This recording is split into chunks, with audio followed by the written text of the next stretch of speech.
Welcome to Days of Roar, the Detroit Tiger podcast, brought to you by the Detroit Free Press. My name is Mark Gorash. I am here with fresh daddy Evan Petzold, Free Press beat writer, after his first weekend back at the ballpark. Ev, how'd you do?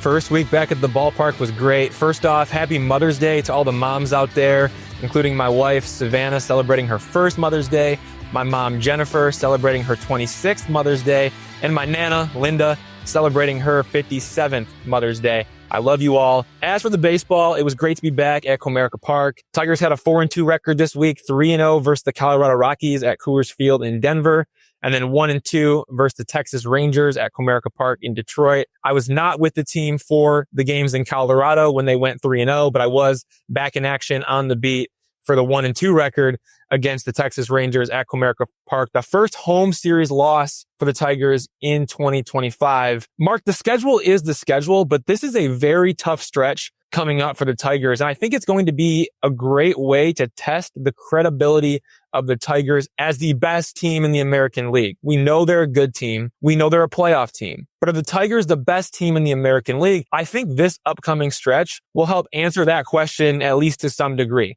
Already played the Texas Rangers. That was from May 9th to 11th. They're one game below 500. Now it's the Boston Red Sox from May 12th to 14th. They're over 500. Then the Toronto Blue Jays from May 16th to 18th. They're at 500. St. Louis Cardinals, May 19th to 21st, over 500. Cleveland Guardians, May 22nd to 24th, over 500. San Francisco Giants, May 26th to 28th, over 500. Kansas City Royals, May 30th to June 1st, over 500. That's right. The Tigers' next 19 games are against teams with records at or above 500. These teams are not the Angels or the Rockies, two of the worst teams in baseball.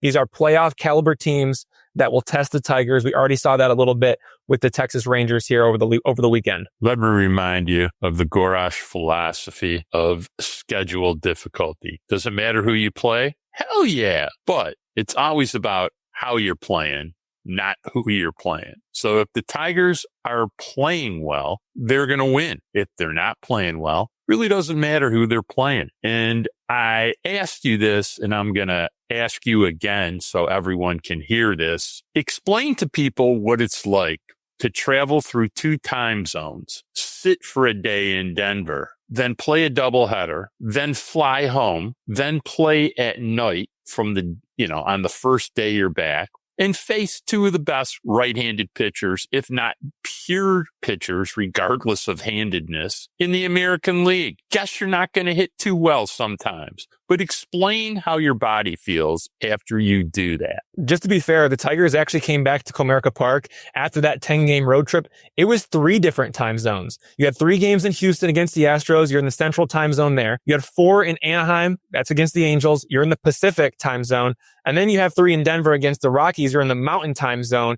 Now, that 10-game road trip, that's bookended by a home series in the Eastern time zone on both sides. So you go Eastern time zone to Central time zone to Pacific time zone to Mountain time zone, back to Eastern time zone. And it just so happens that you go back to the Eastern time zone, you go back home, and the plane doesn't land until 2 a.m. That's less than 17 hours before the opener of the 3-game series against the Rangers. So when you look at the travel and what the grind is like, and again, by the way, guys, like that is staying at like they stay at like the 5-star hotels, and they have their own private team plane going back. Like traveling as a beat writer is a grind. Like you don't stay at the 5-star hotels, and you don't have a team plane that, charters you right back to where you came from. You got to wait till the next morning when there's a flight, and you're staying at the Marriotts, and they're all great, but they're not the Four Seasons. So, but still, it's a grind regardless. Like either way, you land back in Detroit at 2 a.m.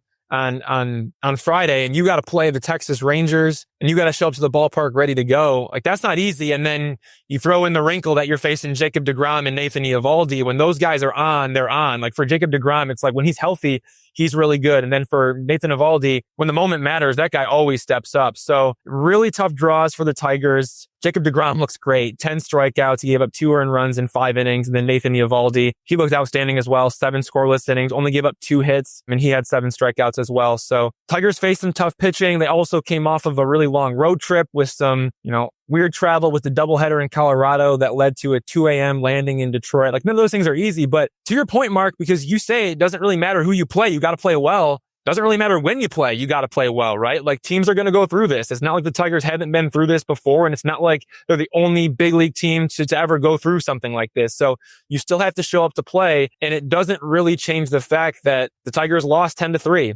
and then they lost 6-1, and they lost their first home series of 2025. They lost their first home series of 2025. And what day was it yesterday?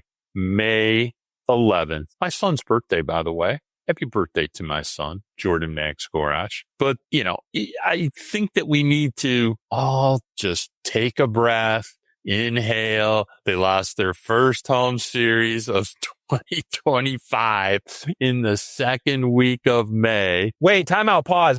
Are people pushing the panic button right now? I think people on social media who don't really understand how baseball works are the same people who think Jakey Rogers is not impacting how Tarik Skubal pitches and he's not going to play hardly at all when he comes. But there's people are crazy. They don't even really understand how real baseball works sometimes. So I do get a kick out of it. I do troll them. The Tigers have the best record in the American League. Move along. Yeah, move along. All right. So, we have a 4-2 week. The Tigers scored more runs are humanly possible in Colorado after coming off a very active offensive weekend in LA. Faced Texas, a team who is playing terribly until this last weekend. And if you don't understand when you watch Texas how good they can become and likely make the playoffs, then I don't really understand what you think you're watching. All right, let's jump into the big two. Question 1 of the big two. What's it like watching Tarik Skubal right now? 50 strikeouts, 1 walk, 0.97 ERA in his last 6 starts spanning 37 innings. Do we sometimes forget to praise him because he's just so damn good? It's easy to forget just how good Tarik Skubal is because we're so used to seeing it, but you got to just put it in perspective, right? You go back to July 4th, 2023. It's 1 year and 10 months ago when Tarik Skubal came back from his flexor tendon surgery. Since then, he leads all MLB pitchers with a 10.9 FWAR, followed by Zach Wheeler at 9.5. He also leads with a 2.45 ERA and a 31.3% strikeout rate, while ranking 4th with a 4.3% walk rate. He won the American League Cy Young in 2024. He's on his way to doing it again in 2025. When we're around him every day and we're watching him pitch every 5 days, it's easy to forget just how elite he is until you put it into context. And I thought he was going to throw a perfect game against the Rangers this past Friday night. Like, he took a perfect game into the 6th inning before allowing a leadoff single to Josh Smith. But that was maybe the best I've ever seen him. And I've seen pretty much every start of his MLB career. AJ Hinch said Skubal's changeup was the best he's seen it. I think the fastball was electric. And then he dropped in that curveball below the strike zone for a swinging strikeout of Jonah Heim in a 4th inning. That was unexpectedly beautiful. I think we might see him use that curveball more often to right-handed hitters as the season rolls on. He finished with 12 strikeouts, the 9th game of his career with double-digit strikeouts. He generated 32 whiffs against the Rangers, the most by any MLB pitcher in 2025, and the most by any Tigers pitcher since the start of the pitch tracking era in 2008. The previous Tigers record belonged to Anibal Sanchez, who had 28 whiffs on April 26, 2013, when he struck out 17 batters against the Braves at Comerica Park. On top of that, Tarik Skubal, he became the first pitcher in MLB history to record at least 50 strikeouts, no more than 1 walk, and an ERA below 1 over a stretch of 6 consecutive starts. Tarik Skubal is the best pitcher in baseball, hands down. It's easy to forget about it when you get the luxury of watching him pitch every 5 days, and you get the opportunity to be around him every day in the clubhouse. He's just that good. He is that dude. That is why he is the Tigers' ace. That is why he is the best pitcher in the world. Tigers fans, do not take for granted what you are watching because it is special. And what we saw against the Rangers, again, like I said, I thought he was going to throw a perfect game. And Tarik Skubal thought he was going to throw a perfect game or a no-hitter. He said the way he came out in that game, he thought he had something special going. And you don't really get those moments very often. But if you remember when Justin Verlander was in his prime, it felt like every time Justin Verlander stepped on the mound, he had a chance to throw a no-hitter or a perfect game. And they're really, really hard to do. But it felt like that every single time. With Tarik Skubal, we may now be entering a territory where it is Justin Verlander-like in the sense of every time out, it feels like there's a chance at a perfect game. The stuff is just that electric. It's just that unhittable. He's dissecting hitters like never before. He was so good at it last year, and he's only getting better. The command is pinpoint. Everything is locked in. I feel like we have not seen Tarik Skubal, the version of him where it's like, oh, he could throw a perfect game today, or he could throw a no-hitter today. We have now entered that territory, I feel like, with this last start against the Rangers. He's just that good. Tigers fans, you are very, very lucky. Soak it all in. It's funny you bring up Justin Verlander, and there's two sides to that story. But when we're referring to this last outing by Scoobs, I gotta say to you, I don't think we've ever seen him have more dominating stuff. When you combine the command, the velocity, the pitch shape, just absolutely, it seemed like there was no chance that Texas was even going to square one single ball up. Have never seen him better.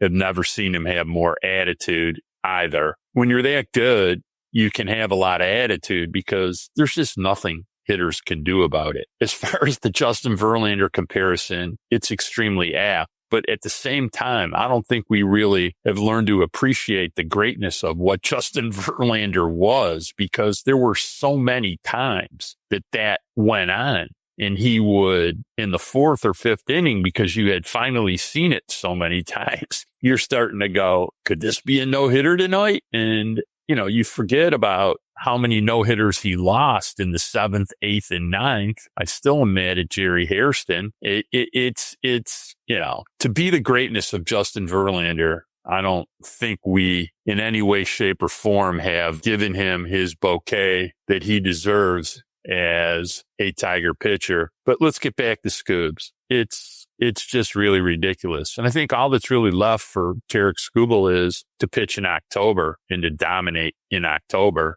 and lead the Tigers to a world championship and pitch some closeout games or pitch games of that magnitude. There's not a lot of regular season stuff we need to see anymore. We just need to really see, the postseason dominance of greatness. And to be really blunt about it, Verlander had some postseason dominance and greatness, never in a World Series really, but, any series prior to the World Series, he's been amazing. But yeah, exciting to watch Tarik. And so how do you think he impacts the attitude of the Detroit Tigers? How does he impact their culture, their attitude when they take the field, even when he's not pitching? Well, you mentioned all that's left for him to do now is to dominate in October. And he's already dominated in October. And now it's time to dominate all the way through October. And you're right, win the World Series. And he's well on his way to leading the Tigers to doing that because of the influence that he has on this team, because of the leadership that he provides day in and day out. We talked about the plane didn't land until 2 a.m. on Friday, 17 hours before the opener of the 3-game series against the Rangers. Tarik Skubal flew home ahead of the team plane to prepare for his start. So he got back to Detroit beforehand to rest up and get ready to go. He talked about it though. The long road trip, guys get in late. You could expect a low energy game. He did not want that to happen. So that's why he topped out at 99.5 miles an hour with his fastball twice in the first inning and maxed out at 100.1 miles an hour in the 7th inning. He said all that was by design. He wanted to come out hot because he did not want the Tigers to have a low energy game. He did not want the guys to see, 96 miles an hour, 97 miles an hour, 95 miles. No, he wanted them to see 99 miles an hour in the first inning, and he wanted everyone to say, okay, it's time to play baseball. That's on-field leadership from Tarik Skubal, first and foremost. And he did not ease into his start. He came out like a flamethrower, and it was by design. That was Tarik Skubal showing his on-field leadership. Even though he's only pitching once every 5 days, like when he takes the ball, there is a different type of tone that's set. And I think it was exactly what the Tigers needed coming off of a long road trip, not getting in until 2 a.m. Like if Tarik Skubal doesn't come out and set the tone like that, I don't know that the Tigers win 2-1 on Friday against the Rangers. And then you go and you look at what he does behind the scenes, right? And the question is posed to him after Friday's game. And now at that point, the Tigers, they extended their winning streak to 5 games. They improved their record to 26-13, or best in baseball with an 84 run differential at that time. He was asked the question, is something special brewing? And I loved his quote. I'm going to read it to you. It's quote, I don't know. What month is it? Early May? There's a lot of baseball to be played. I don't want to get ahead of that. What makes it special is we show up and try to win every game. We need to focus on tomorrow. End quote. And that's the off-field leadership. He sounds like manager AJ Hinch there. AJ Hinch talks about it's taking it one series at a time. And then within that, it's taking it one game at a time, not looking too far ahead, like just staying in the moment. You can be proud of what you accomplished, but you got to stay present and you got to stay where your feet are. And that's what AJ Hinch preaches. And then you hear Tarik Skubal talk like that too. And it is a direct reflection of the culture that has been built by AJ Hinch. And it's been absorbed by Tarik Skubal and then spit right back out for everybody else to digest. Like Tarik Skubal is the best player on one of the best teams in baseball. And he could have played into the hype. He could have talked about, we're eyeing the World Series. We're looking to October. We got something great, happening here. But he said, no, it's early May. Like there's a lot of baseball to be played. Like, yes, the Tigers have a great chance to make the postseason. Yeah, they have a great chance to win the American League Central. Yeah, they even have, top 5 odds to win the World Series when you look at all the teams in baseball right now. Tarik Skubal could have played right into all of that, but he didn't. He's not thinking about October. He's focused on, it was May 10th. The next day after a start, May 11th, the day after that, then May 12th, May 13th, May 14th, and so on and so forth. He says the focus needs to be on getting better each and every day. And when they do that, everything's going to take care of itself. I really like that off-field leadership from Tarik Skubal. Even on the days he's not pitching, he's somebody that's a voice of reason in that clubhouse, and he's going to lead the Tigers in the right direction in everything that he says and does. Don't forget, he puts in the work too. He grinds like nobody else. So when you talk about work ethic, when you talk about what he says, and then when you talk about what he does on the field, I mean, it is the perfect mix of leader right there. Tarik Skubal's got it all figured out. Tigers culture is pretty unique. Starts with AJ Hinch. I think Chris Fetter's a big part of also at the top leadership. Then you add in Skubal. I think if you pay attention to Riley Green and how steady and even he is every day, you're getting back a pretty big leader here in another week in Matt Vierling. And I can't emphasize in the room enough of what he means to their culture. Yeah, I think that they're equipped for the long run. The only thing that can disrupt that is injuries, and we'll see how that, plays out over the course of 162 games. All right, let's get to question 2, the big 2. Matt Vierling is expected to return to the Tigers at some point next week. Casey Mize, a slight hamstring injury. Going to get 2 weeks off. What do you think the lineup and the rotation look like by next weekend? Yeah, it's a real bummer, with Casey Mize suffering that hamstring injury, but it's also good that Matt Vierling's making a ton of progress and on his way back. Rotation, I think you're looking at Tarik Skubal, Jack Flaherty, Reese Olson, Jackson Jobe, and Kader Montero. Although I would be interested in seeing left-hander Dietrich Enns at some point if it ever lines up. It doesn't line up for him to start Tuesday's game. That'll probably be Kader Montero if I had to guess. But maybe Dietrich Enns gets a look at some point this summer. He's pitched outstandingly in AAA Toledo, 2.61 ERA, 9 walks, 36 strikeouts in 8 starts. He's a lefty. The Tigers have 2 open spots on the 40-man roster, so it wouldn't be a hassle to add him. I don't think it's going to happen now, but that's a guy who does interest me. Anyway, you also have the lineup against right-handed pitchers, Kerry Carpenter in right field, Gleyber Torres at second base, Colt Keith at first base, Riley Green in left field, Spencer Torkelson at designated hitter, Matt Vierling at third base, Dylan Dingler at catcher, Trey Sweeney at shortstop, Javier Baez in center field. Really, the return of Matt Vierling really just moves Zach McKinstry into more of a bench role, which is probably best for now because his numbers have fallen off since his red hot start.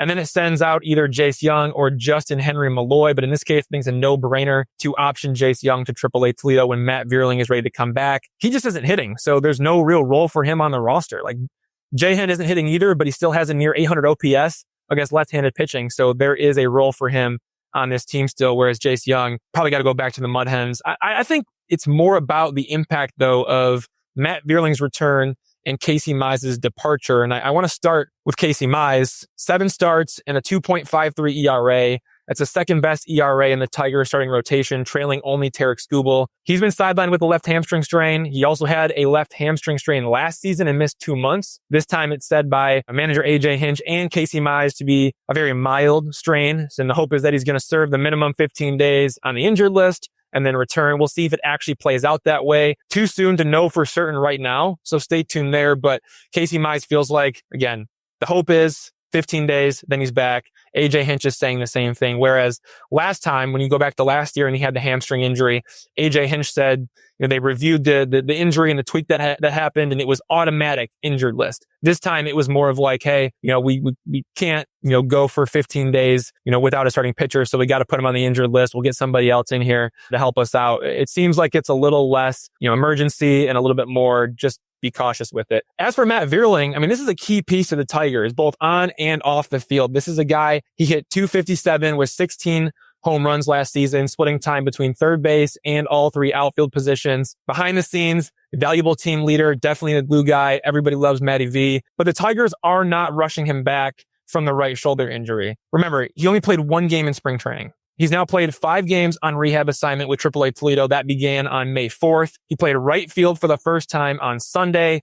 Then the Mud Hens had an off day on Monday.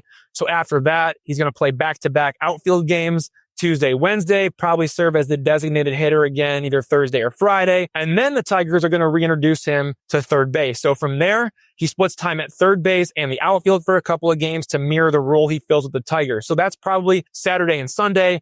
And then the Mud Hens have another off day next Monday on May 19th. I think that is the first day that we could see Matt Vierling join the Tigers. If it's not May 19th, then I think maybe we see him on May 22nd. Either way, he must be activated by May 24th at the latest, but I don't think we will see him any sooner than May 19th because the Tigers still haven't let him play third base yet, and they're going to be very, very careful. Remember, he had a strained rotator cuff muscle in his right shoulder.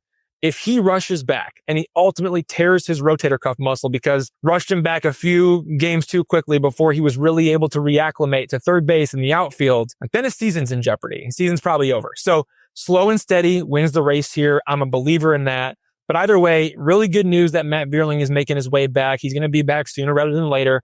And then really tough news for Casey Mize, who's just been excellent. When you look at his whiff rates and what he's been able to do, like he went into the offseason with a plan of getting more swings and misses. So he adds 2 sliders. Now he's got 3 total. He's throwing the harder splitter to have some more deception with that 4-seam fastball. As a result, his whiff rate has gone up. His strikeout rate has gone up. And I think he can go up even further when you consider the individual whiff rates on all of his pitches as he learns to sequence better with what he has. It's kind of a whole new arsenal when you really think about it, aside from the fastball, but the way in which he's using the fastball down in the zone, that's even a little bit different too. So Casey Mize is a different pitcher. He was off to a really good start. Like I said, a 2.53 ERA, second best in the Tigers starting rotation. Really tough loss for him. But good that Matt Vierling is on his way back. So a little bit of good, a little bit of bad there. Big upgrade when Vierling comes back, both, especially offensively. Chase Young, I think Chase Young will hit. I just don't know when that day is going to be. And I'm not really going to discuss it a lot, but Chase Young has hit everywhere he's ever played, every team he's ever played on. So I'm pretty positive that at some point he will hit. Or he'll hit for another team, one of those other 2 things. As far as Mize goes, I'm going to have to trust them that this is a pretty minor injury. Maybe getting 2 weeks off is not a bad thing. He's thrown a lot of innings already, and he may only miss 2 starts if they space it out correctly. So not a tragedy. Kiter Montero, an excellent fill-in for him, and hat tip to Casey Mize because, his last start, the last 5 innings, in Colorado, I don't know if Casey Mize has ever been better. Seriously, that was all 3 pitches working. Command was razor sharp. It was a beautiful thing to see. As far as, look, you got to assume Meadows sometime in the next 21 days is coming back. I still can't figure out if his nerve is really waking up or not. We'll talk a little bit about that later, but look, the roster's coming into shape. You're going to have injuries during the season, and how you play over them. Look at what they've played over in the month of April and the first week of May. They're missing 2 starters, and they managed to have the best record in baseball. I would expect their performance over these injuries to be no different. We're going to take a break, and when we come back, we're going to be joined by a special guest. One of my favorite Tigers of the last 30 years. TV analyst, unbelievable center fielder, power bat, great guy, Curtis Granderson.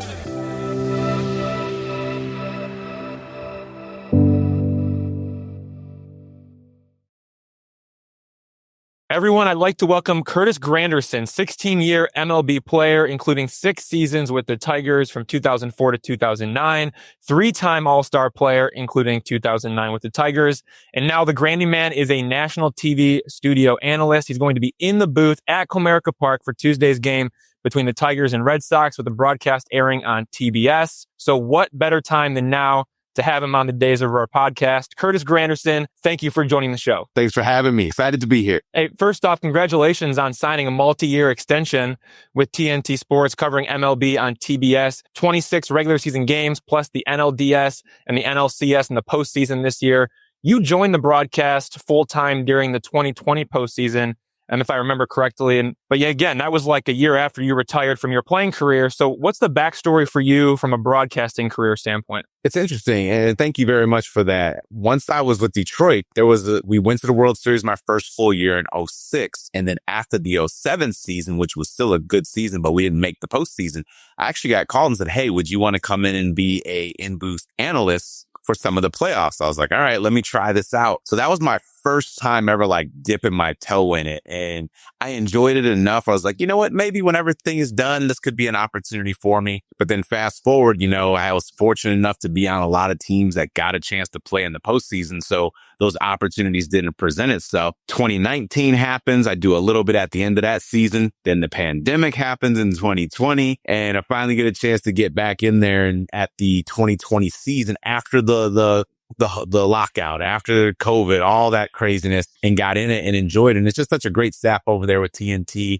We got Pedro Martinez and Jimmy Rollins, and now Lauren Shahadi, had Ernie Johnson, and just a fun environment over there. So really have enjoyed just sitting there and getting a chance to watch and talk about baseball. All right, so you're in the booth for Tuesday's game between the Tigers and the Red Sox at Comerica Park. Well, when was the last time you were at Comerica Park? Was it with the Miami Marlins in May 2019 before you retired, or have you been back there since then? I've been back since. I've snuck over there a couple different times, but yeah, I played there in 2019. And then the first time back, I think I was there with the Players Alliance in 2023. I think it was. We did an event in the community over at Wayne State University. Then we came and brought some kids and families out to the game at Detroit. I also brought a group out with my Curtis Granderson Foundation, the Grandkids Foundation. We brought some kids out to the game. And then I was there. I received the Willie Horton Award last year. So I bounced back and forth a couple different times, but always brief since. And this is going to be another brief one, but a very interesting side because I'm going to be watching the game and working this time versus getting a chance to enjoy it. What is it like coming back, to Detroit as a non-player, right? And then also too, what do you remember most about your time as a player in Detroit from 2004 to 2009? One of the biggest things that coming back to Detroit is just how downtown has changed so much. I got drafted in 2002. And I remember getting put up at the Athenaeum, and I remember having to sign my contract the next day at Comerica. But that night we had to do a physical. So, we had to fast or something like that. So after I had done my physical, I wanted to get something to eat. They're like, yeah, you can just go get something to eat. So I'm walking down the city streets of Detroit. And I'm like, I can't find anything. Nothing's open. Places are empty. Places are boarded up. I was like, ooh, this isn't good at all. But finally, they're finding something to eat. Fast forward, here we are now, my last time down staying at the Weston Book Cadillac. And people are having lunch outside. People are eating downtown. There's a Whole Foods downtown. There's restaurants. There's salons. There's all this great stuff. And I kept saying to myself as a Tiger from that 04 to 09, I was like, the city has it. Downtown is right here. It's on the water. You got all the sports teams here. You got the casinos. You got stuff to do if they can just get that thing going. And they call Detroit the comeback city for a reason. And sure enough, they have brought it back. And it's just so cool to be there watching people just move around their day to day, whether it's going to work, going to games, going to the event, just entertaining themselves and enjoying it. And it's truly like this shows the grit and determination because in that 06 and 07 teams, Jim Leland, I remember him saying specifically to all of us, he said, hey, keep in mind with everything that's going on, the recession's hitting, things are rough, things are closing, businesses are closing. People look forward to watching you all play for that 3 hours when you step on the field. So don't take it lightly. When you're out and about in the community, when you're on that field. And that was something that drove deep into all of us. I think we truly respected and understood it. And I think that's why the fans were so passionate about that Detroit Tiger teams that we had during that time frame. And it wasn't just Detroit. It was the entire state of Michigan. When we would caravan and go up to Saginaw, or go to Flint, or go to Grand Rapids, or go to Lansing or Ann Arbor, it was the same thing. And it was something that's always going to be memorable and impactful. And I'm so excited to see Detroit be what it can be, and the stories I had heard from my family and generations prior to of how it used to be. I remember even as a young kid, right? Like you'd see the Old English D on a hat literally everywhere back then. And it's kind of like that now, which is pretty nice because the Tigers are getting back to their winning ways. But I do want to stick with the 2004 to 2009, for a quick second, because for you, that was 23 years old to 28 years old. What was it like growing up here in, the Detroit area, growing into your own while playing for the Tigers as a person? Like, what was that experience like? You know what? I didn't know much about the Detroit Tigers being from Chicago. I was surrounded by the White Sox and surrounded by the Cubs. And I was an Atlanta Braves fan with TBS in the 90s. So it's crazy I'm back with TBS now, But I obviously, of course, I knew Cecil Fielder. I knew Lou Whitaker, Alan Trammell, but I primarily knew them from RBI baseball, playing with them on the video games or collecting cards and stuff like that with them. So now getting a chance to come over there, now I'm meeting and getting introduced to and learning about Willie Horton and Al Kaline and all these great individuals that have been a part of that organization and what they meant to that city and that team. And now I'm getting situated.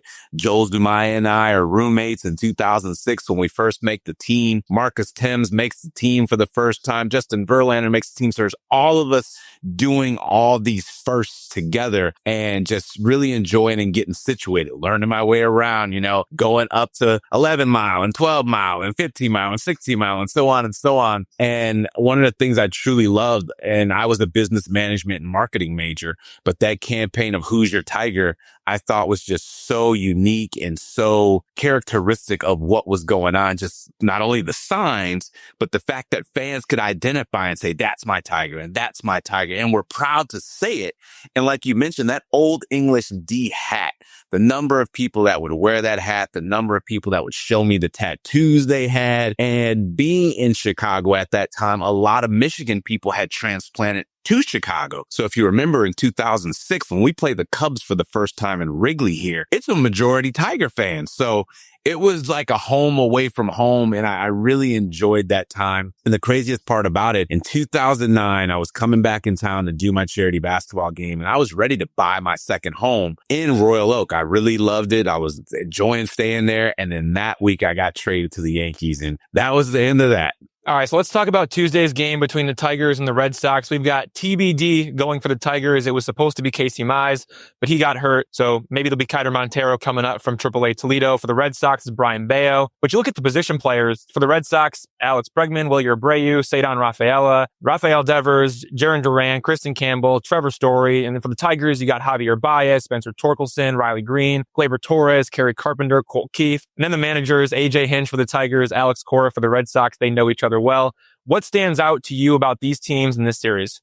I think the biggest things right now, and it's funny that we're talking about it right now. I remember in 2006, our Detroit Tiger team got off to a hot start. This Detroit Tiger team is off to a hot start. And one of the biggest things that was always said is, well, you haven't played anybody yet. You had to beat the big powerhouses of the AL East, like the Yankees and like the Red Sox. Well, now they're about to play the Red Sox, and the Red Sox are still right in the mix over there in the AL East. And things are about to get very interesting schedule-wise because you got the Red Sox, you got Cleveland, you got St. Louis, you got Kansas City, you got Toronto, all teams at or above 500, all playing very well. And it's truly going to test where the Tigers are. So those are some of the big things that jump out for me. And look at this year's team versus last year's team. Both teams could pitch.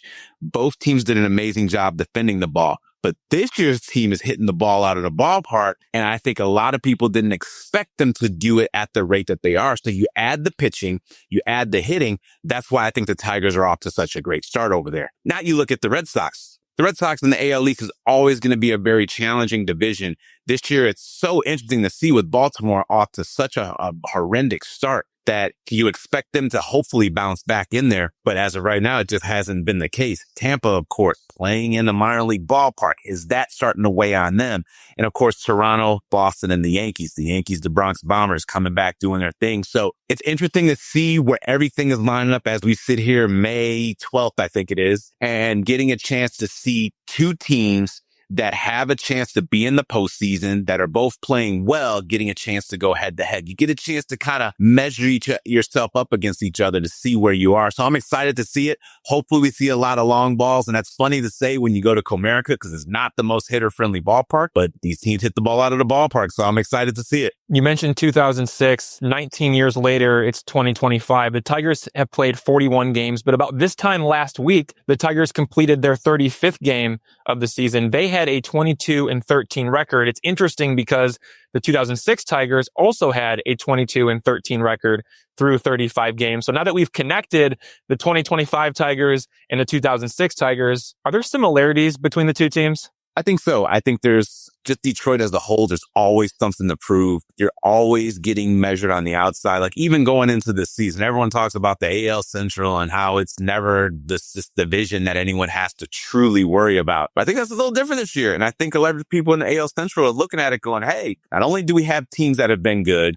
not only do we have teams once we get into the postseason, we can't upset you. Here's a chance for us to continue to show you that we can be a dominant division from start to finish. And you're seeing that with Cleveland, with Kansas City, with Detroit.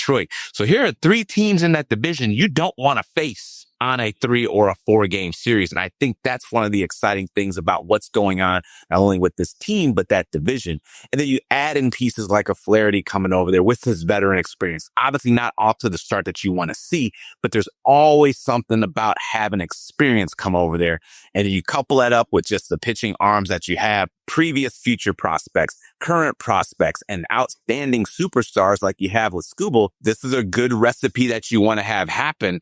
And of course, I think what's going to be very interesting is as you start to work your way to the trade deadline, what moves could the Tigers happen to make? Could they add another arm? Could they add another bat? Could it be one of those big pieces and everyone goes, watch out for what they just did? I think all that is exciting and is all in front of the Tigers as of right now. So you've walked me right to the trade deadline. So I have to ask you, because I'm somebody that looks at the Tigers and I say, well, you went out in the offseason and you tried to get Alex Bregman. That was plan A, was Alex Bregman, a right-handed hitting third baseman. If Nolan Arenado is available, and he's somebody that is on the trade market, right? He is a right-handed hitting third baseman who could fit right in the middle of the lineup. Tigers kicked the tires on him in the offseason, but he had his full no trade clause, didn't want to come to Detroit. That never really gained any traction, but the Tigers did kick the tires there a little bit. When it comes to the trade deadline as a player, the Tigers have a great culture inside their clubhouse. It's been established by AJ Hinch. They have this, it's really built on players buying into doing whatever it takes to win today's game. And they do that very, very well. When you get to the trade deadline, you think about adding a piece, maybe like a Nolan Arenado, or like you said, maybe an arm. Can that disrupt team chemistry more than add to it? How do you kind of blend that as a player when you're kind of looking at a new guy coming in at that point in the season, if that is the direction the Tigers decide to go? Like, is there a balance there or not really? Well, it's crazy when trade deadlines and stuff like that happen. As a player, most of the time, you don't know. We have as much information as all the fans do. As you hear these rumors and you see potentials, pieces that could make sense, that may or may not necessarily be what's actually happening up in the front office and with the teams that they're talking to. So, for example, when I was with the New York Mets back in 2015, the trade deadline had expired. At least that's what we thought. And we got ready to take the field. And all of a sudden, we just traded for Yoenis Cespedes. And now he's getting a chance to come join us over there. None of us knew it had happened. And all of a sudden, we got this piece and we go, we got Yoenis Cespedes. So you see things like that happen. And that's a piece that just floated right into the lineup. And our chemistry, like you said, AJ Hinch, Terry Collins on that team, we just had a good group of players. So whoever came in fit very nicely. And I got a chance to go down to Lakeland last spring training, see AJ Hinch and the team, to speak to him on behalf of the Players Alliance, but hearing him address the team, hearing how he communicated with the team, seeing individuals like Alan Trammell still involved with the team. I think collectively they do an amazing job of, one, making sure that everyone knows this is home. This is your home away from home. You're going to be comfortable over here. And if you're not, let us know how we can make things comfortable. So I think that helps no matter who the piece happens to be coming in there. Because again, a lot of things may happen between now and then. You think you're going to get a piece. You don't. Like you said with the Bregman and the Arenado situation this offseason, And then here we are coming to the deadline and something may completely flip. Oh, we got this person. We didn't even know that that was a possibility. Or you end up getting the piece that you thought. So it's a fun situation. It does put a little bit of nervousness in the situation. But the great thing about a team that's playing well, just keep playing well and hopefully your front office will take care of the rest of it. I want to go back to 2006. You guys were 76-36 through 112 games. I mean, 40 games above 500 on August 7th is completely ridiculous. What was it like being good, like that good for that long that season? I mean, again, like I said, 40 games above 500, August 7th, like that's unheard of. What was that experience like? It was so fun, like going on the road and seeing the Tiger fans show up in the stadiums and start to pack the stadiums for batting practice. That's not necessarily normal. I mean, you have a few fans that are in there for batting practice. They want to get home run balls, but to see a majority of fans in there at that time, I hadn't seen that before. So it was so cool to see that. And then when we got a chance to get on the field, especially in visiting ballparks, you could hear the Detroit Tiger fans represented because they were proud to let you know they were from the D. And that's our team out there that's playing very well and probably beating your team right now. And I think it also added to just a combination of all the culture over there. You had the Tigers that were well. You had the Pistons playing well. You had the Red Wings playing well. And then a lot of other teams we were facing had very similarities. Like Cleveland was good. The Cavs were good. So when you had a chance to match up a rivalry like that, the city was packed and everybody wanted to represent and show what was going on. And it was just fun going to the ballpark. We had young energy mixed in with veteran leadership with Pudge and Dimitri and Sean Casey and all these guys and Kenny Rogers. And it was just a good group out there across the board. And then, of course, Leland just leading the ship. You know, I always respected the fact that Leland didn't matter if you were the first player on the team or if you had 100 years of experience. If you had one day in the big leagues or you had the biggest contract ever, he treated everybody the same, which meant anybody could get yelled at, anybody could get praised, anybody could play, and anybody could get taken out of the lineup. And that respect, hands down, went across the entire organization. And I think that's what helped make us such a tight-knit group over there because he truly was in charge. I'm the leader. Just do the things that I say, take care of your business and everything will be okay. And that's how we did it. I asked you about the first 112 games in 2006, but how about the final 50 games? So it was 19-31, lost the division, but still made the playoffs as the wild card. What were those final 50 games like, especially going down the stretch? It's like we ran out of gas. I don't know what happened. You know, it was interesting. Everything that we couldn't do, you know, literally started to happen. We started not hitting as well. Our pitching wasn't as good. I think teams also saw an opportunity. You know, when you get a chance to play against a team that's at the top, you want to go ahead and try to do something against them. So I think it was a combination of all those different things. And I remember specifically those last 3 games of the season against Kansas City, where all we had to do is win one game. And then we get a chance to host the first round of the playoffs and be the AL Central champs. And we couldn't even do that. That time, I think Kansas City was sitting in last place in the division and it was like just pressure. It went from being fun to we got to do it. It went from, okay, if we don't do it, then what happens? And the previous part of the season was, let's just go out there and enjoy and have a good time. And we did that and you saw that and you felt that. But not that last month and a half of the season. So now all of a sudden we come to the ballpark at the last game of the season with our bags packed just in case we lose. Now we got to go to Yankee Stadium. You're like, oh, okay, what's going to happen now? And I think if anything, that may have been the best thing for us. It kind of just said, we got nothing else to lose. Let's see what's going to go out there and happen. And sure enough, you know, we saw what happened throughout the course of the playoffs. A great moment from the 2006 regular season. It was May 20th at Comerica Park. Ken Griffey Jr., he puts the Reds ahead 6-5 with a grand slam in the 7th inning. But you tied the game 6-6 with a solo home run off David Weathers, 2 outs in the bottom of the 9th inning. And the Tigers end up winning in extra innings. After your homer, Mario Impemba, the play-by-play broadcaster, said, quote, "This may be the loudest I have ever heard Comerica Park," end quote. You hit 344 home runs in your 16-year MLB career, but what does that homer from May 20th, 2006 mean to you? So the first part of it is the Ken Griffey Jr. part. I'm a huge Ken Griffey Jr. fan. I mean, any kid that was in my age group, that was your guy growing up. I still have a poster of him up today in my parents' home right now. And the fact that not only does Ken Griffey come up against my roommate, Joel Zumaya, throwing 100, he hit the homer over my head. And then deep down in my head, I'm like, Ken Griffey Jr. just hit a home run over my head. Now, obviously, that's not the situation you want to have happen, but I can't help but geek out in that situation. So sure enough, he does that. Then we come back and I, get a chance to tie it up. And I think that was that sense of energy that you started to feel and see amongst the fan base. Like, this isn't just a fluke. Our team is good. Our team has a chance, and we're going to get behind them. If they keep doing what they're going to do, we're going to show on the same energy so everybody can feel it. So that was just such a cool moment for a number of reasons, because one, we ended up winning, but two, that whole Ken Griffey Jr. I got a fanboy there for a little bit.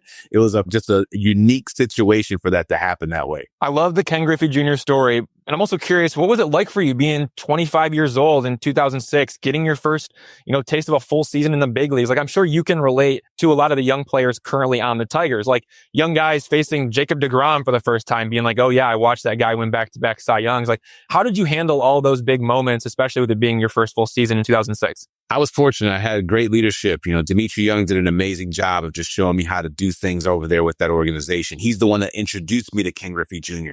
He's the one that introduced me to Torrey Hunter and Jock Jones and Shannon Stewart and all these guys that I had played against, that played in the outfield, that I was looking up to. And he just helped make things simple and easier for me and just said, just go out there and do what you need to do. You don't need to do anything more than that. Just continue to work, do all the things that you've done to get here, and just keep doing that. You don't need to do anything more. And I had great coaching staff over there. We talk about Jim Leland, but Lloyd McClendon and Andy Van Slyke and Gene Lamont and Rafael Belliard, I mean, they all complemented each other very well and pushed us in different areas when needed be.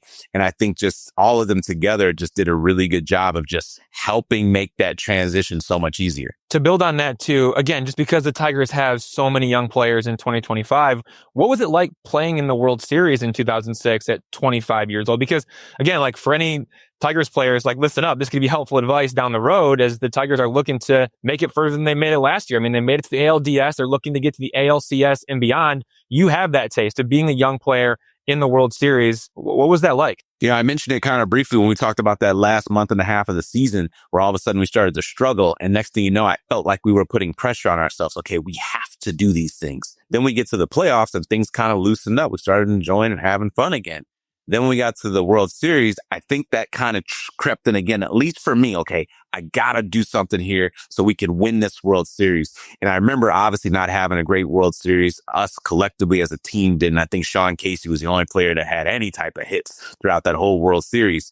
But I remember saying to myself afterwards, I said, okay, if I'm fortunate enough to get back here again, I'm just going to enjoy the moment and have as much fun as possible. The crazy part, it took me 9 years to get back there in 2015 with the Mets. And I was like, I'm having fun. I don't care what's going on here. I'm having fun. So I'm out there dancing in the outfield. We're up, we're down, we're doing this. But I felt like I gave myself the best chance to be able to help this team in that World Series versus the first World Series where I said, I gotta do it. So for the young players, if you're fortunate enough to get there, this is where you want to be. This is the moment we've all dreamt about. Just enjoy it and have fun in that moment. You can't hit a 10-run home run. You never could. You're not going to be able to do it right now. But if I enjoy it and go, this is what I've been hoping to get to, then things take care of themselves. That would be my advice for the young players if they happen to get there this year. Going back to the 2025 Tigers, I mentioned the player buy-in with the culture established by A.J. Hinch. Situations where you could have Kerry Carpenter at the plate and the opposing team brings in a left-handed pitcher and A.J. Hinch is going to go to Andy Ibanez or Justin Henry Malloy off the bench. And it's not a slight on Kerry Carpenter, but it's more about, hey, this is exactly why Andy Ibanez and Justin Henry Malloy are on this roster.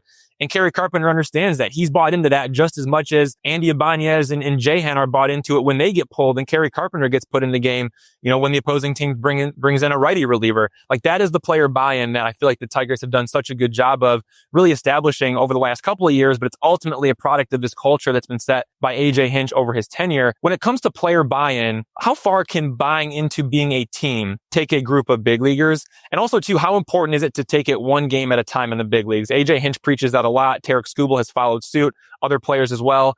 We want to win today's game, and that's all we're going to think about. And it seems like, as cliche as that is, it's a real priority for this team. It's the player buy-in, and it's the win today's game. The Tigers do both those things extremely well. How far can that take them? You get player buy-in when the manager is communicative and is honest and upfront with you, no matter what the information happens to be. Again, I compare Jim Leyland because one of my best friends in this game, Marcus Thames, was on those teams when we were with the Tigers there. And Marcus Thames wasn't an everyday guy, but Jim Leyland did an amazing job saying, Marcus, you're playing Sunday. Marcus, you're playing Tuesday. There was no surprise. Marcus didn't have to come into the locker room going, my name's not up there. My name's not up there. Well, I guess my name's not going to be up there tomorrow. And then get surprised and all of a sudden you're trying to figure it out. So the same thing's happening with this team.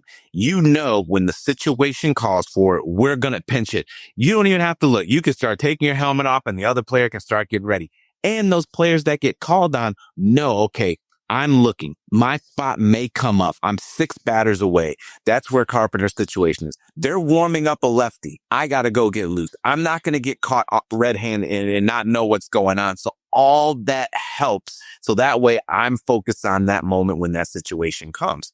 Then when we get into our games here, now we just got to take care of business in this game. We can't worry about what everybody else is doing. You can't worry about what Cleveland just did if we're not playing against Cleveland, or what Kansas City just did when we didn't play against them. And that was one of those things that happened to us at the end of that 2006 season. The scoreboard's big. You're watching Minnesota creep up on you. Oh no, they just got up 3-0 in the first inning. We're down 3-0 in our game. We got to do something. So being able to relax and control the things you can control is one of the things that AJ Hinch is doing a great job of. The Tigers have the best record in the American League at 26-15. They have the highest run differential in MLB at plus 72. Their offense ranks 6th best in MLB with a 114 WRC plus. Their pitching ranked 3rd best in MLB with a 3.15 ERA. They're not even healthy yet, still waiting on center fielder Parker Meadows. They have arguably the best manager in baseball in AJ Hinch. They don't have Aaron Judge. They don't have Shohei Ohtani, but they do have the best pitcher in the world in Tarik Skubal. How far do you think the 2025 Tigers can make it? I think it's amazing to see, especially with all those offensive numbers you talked about there at the beginning. Because again, when that team got into the playoffs last year, one of the things that was constant conversation is they don't hit the ball out in the ballpark. They aren't going to beat you with their bats. They're going to be in the game. They're going to grind at bats. They're going to pitch. They're going to have an opportunity, but you don't have to worry about them out slugging you. Now that's completely different. Like you talked about, the run differential is huge, and knowing you have an ace, especially if it's game 1 or an elimination game or a big game in a series, is a big confidence boost when you know the opposition does not want to face that pitcher. So a combination of all those things working collectively over there, I think gives them the ability to be able to go very long into the season if everything just continues to go that way. Now, the bats are going to get cold at some point. That's just the reality of it.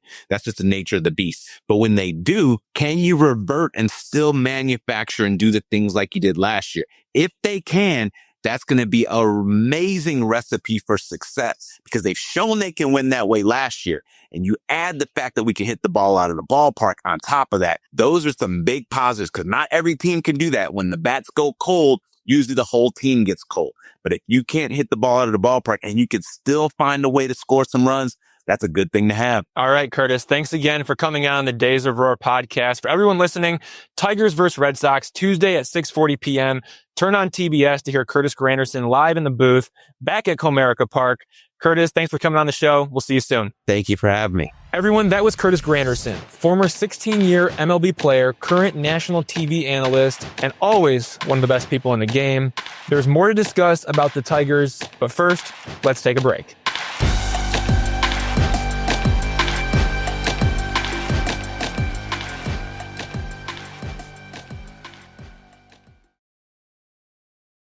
All right, we're back. Gotta love Curtis Granderson. Great Tiger, great ball player. 47.4 WAR. That's a hell of a career, man, and a hell of a guy. All right, so let's discuss the elephant in the room about a couple of things here. Jack Flaherty, not really looking like Jack Flaherty the last couple starts. Fastball just doesn't seem to have its prior velocity. I think I used the word sexiness to you, describing his lack of sexiness with his fastball lately. And the results have been like years when Jack Flaherty wasn't good. What's strange is his breaking balls have been really, really good. So tell me what you think is going on. I know you did a dive on it, and I know you talked to him about it. Yeah, definitely noticed it in the start against the Rangers. I mean, again, I haven't been around very much this season, with our newborn Daxton. So I have not watched every single Jack Flaherty start, but in his outing against the Rangers, I noticed the fastball just, again, like to be basic, did not look full of life like it normally is. And so I said, all right, let's go kind of take a peek into it. And you look at the fastball and what it's doing. You start with the results, and the results just aren't there. It's probably the biggest difference in Jack Flaherty from 2024 to 2025.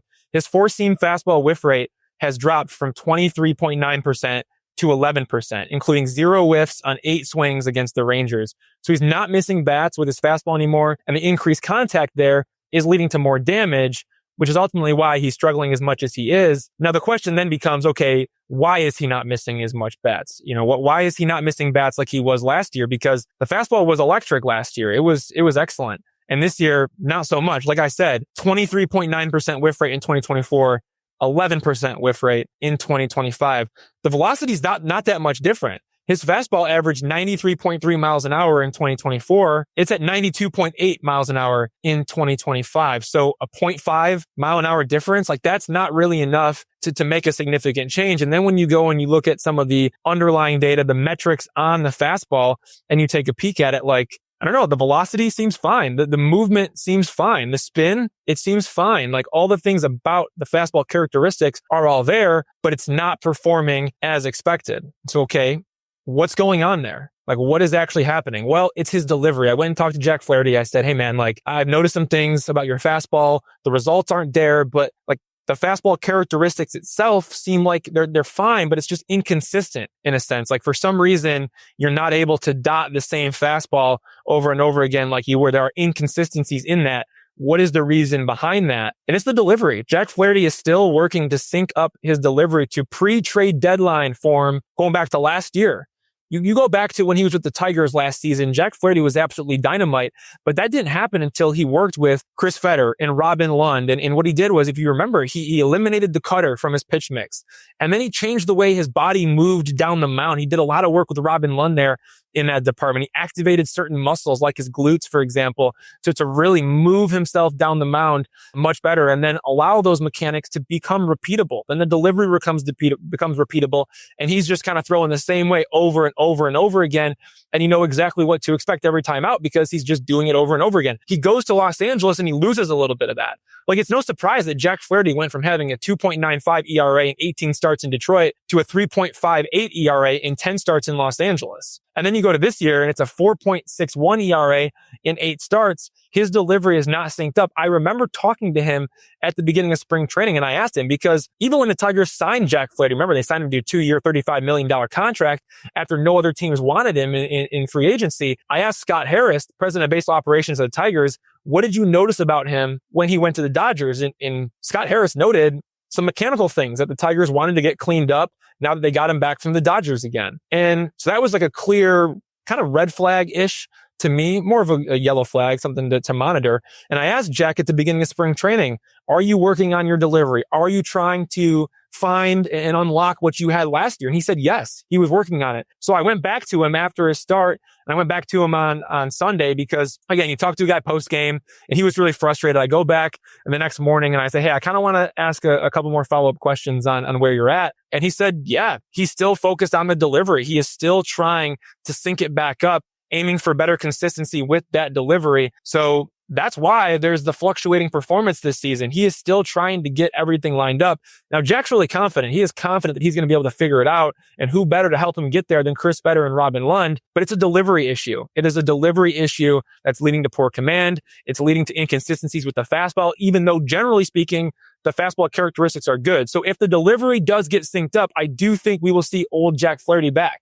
And he could be just kind of one tweak away from getting back to the delivery and the mechanics that he had last year, which is a really good sign if you think about it. But the one concerning piece of all this is Jack Flaherty has a 4.61 ERA. He has a 4.70 expected ERA. So it's not like his expected numbers are outstanding off the charts. really, really good. I mean, this is a real issue that he's going to have to solve. This is a problem that he has to fix. It's not like, oh, over time, it's just all going to kind of trend in the right direction again. Like, no, Jack Flaherty, his performance right now, 4.61 ERA, that matches, the process right now. So he's got to tweak the process. He's got to improve the delivery. He's got to get back to being who he is. And I think once he's able to do that, we're going to see a much better version of Jack Flaherty, but he's got to get that delivery locked in. That's the problem. That's why the fastball is struggling. And until he does that, it's going to be a struggle. The bad news, Jack Flaherty's not throwing well. The good news, it's early May. He has a pitching coach that understands mechanics and a Pobo that understands his mechanics. So there's a good chance the only way to fix a problem is to know what's wrong and how to fix it. The next part's up to Jack Flaherty to implement the tweaks. He's done it before.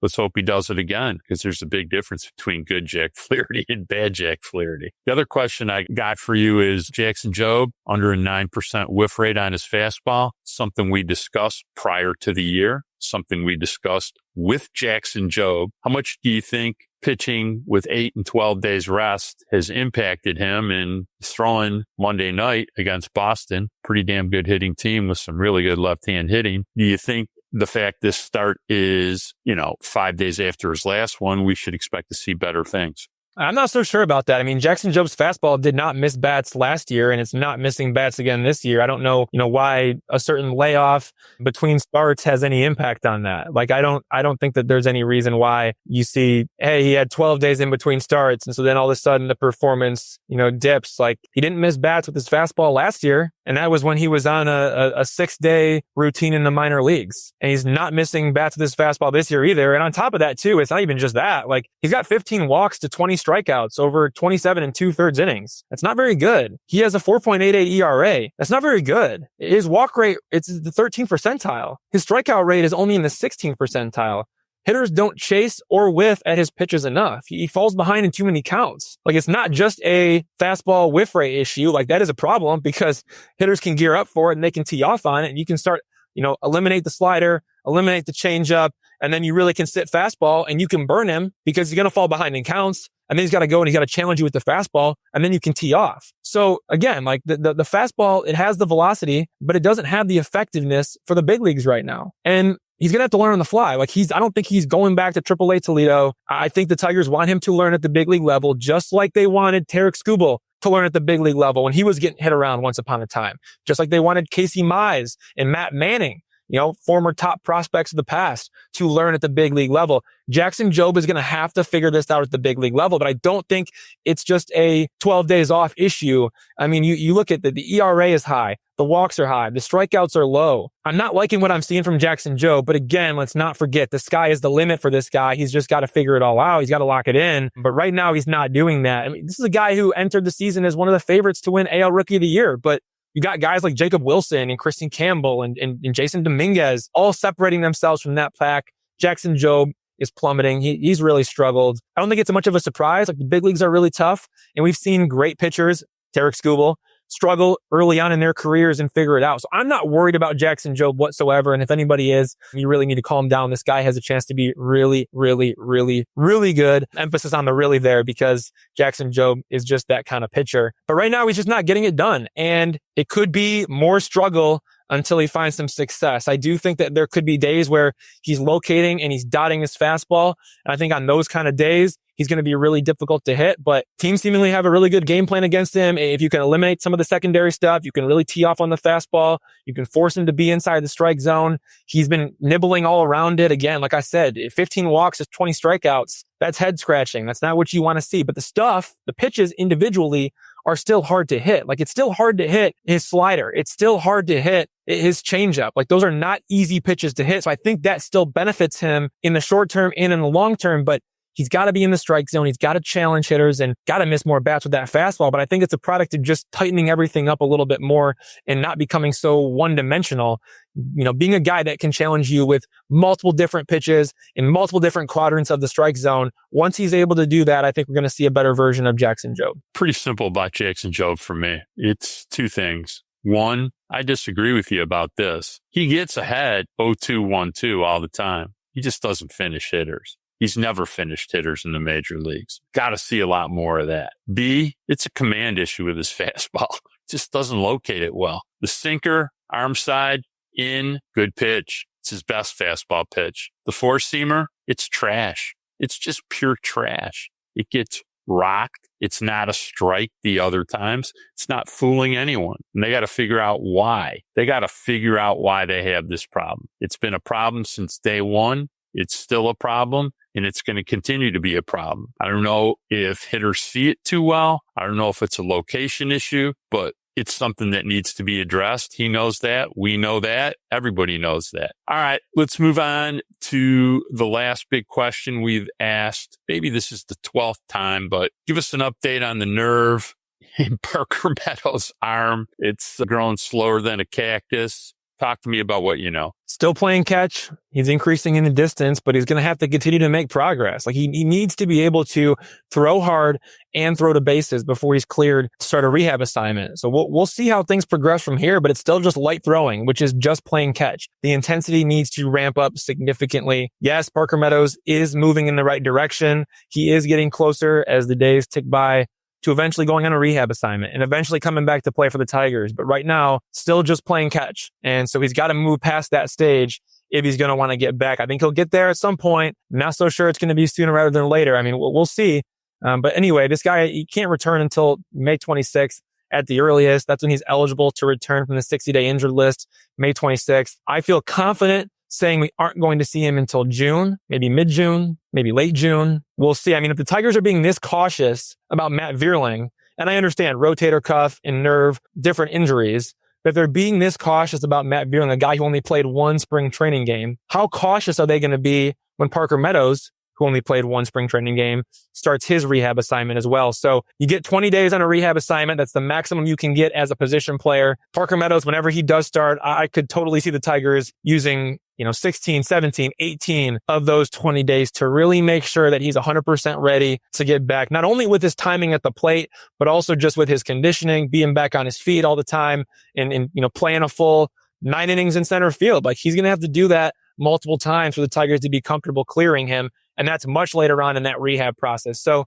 yes, Parker Meadows is making progress. No, he has not ramped up the throwing intensity yet to where he's throwing hard and throwing to bases. He's just playing catch right now. We'll see. Hopefully the intensity ramps up this week, but really, who knows? I don't know. I mean, it's been a process. Well, we have Kevin Kiermaier clone Javi Baez playing center field right now, and he's killing it. So I guess we don't need to rush Parker Meadows back, but I do want to remind everyone, when healthy, the straw that stirs the drink is Parker Meadows.